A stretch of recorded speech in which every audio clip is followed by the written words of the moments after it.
যখনই সেনগুপ্ত পরিবারের সকলে সবকিছু ভুলে আনন্দে মেতে উঠেছে, ঠিক তখনই মিশকা আবারও একটা ধাক্কা দিয়ে দিল।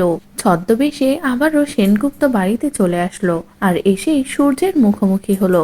ধনুর্জি নাচ নাচছিল সূর্য মনের আনন্দে।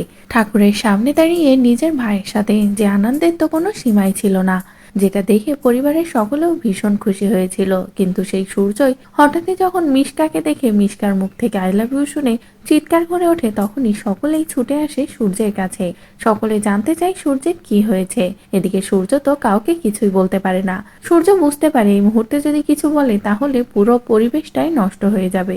এই কারণেই সূর্য চুপচাপই থাকে, কিন্তু দীপার চোখকে ফাঁকি দিতে পারে না সূর্য।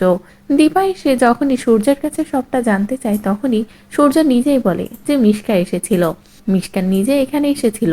যে কথা শুনেই দীপা খুব ভালো মতোই বুঝতে পারে যে তার মানে মিশকা এখানে কোনো ছদ্মবেশ নিয়ে এসেছিল। তবে মিশকা ফিরবেও তো এমন ছদ্মবেশ নিয়েই, সকলের আড়ালেই ওকে ফিরতে হবে।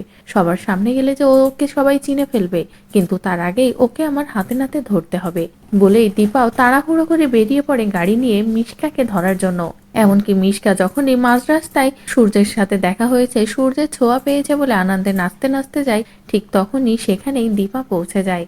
তো বন্ধুরা, একদিকে তো মিশকা মাঝ রাস্তায় নাচানাচি করছে, কে সামনে আসলো বা না আসলো কোনো কিছু নিয়েই পরোয়া করছে না। অন্যদিকে দীপাও পৌঁছে গেল সেই একই জায়গায়। এবার দীপা তাহলে কি করবে? পুলিশের উপর ভরসা করতে না পেরে কি নিজেই মিশকাকে কিডন্যাপ করে নেবে?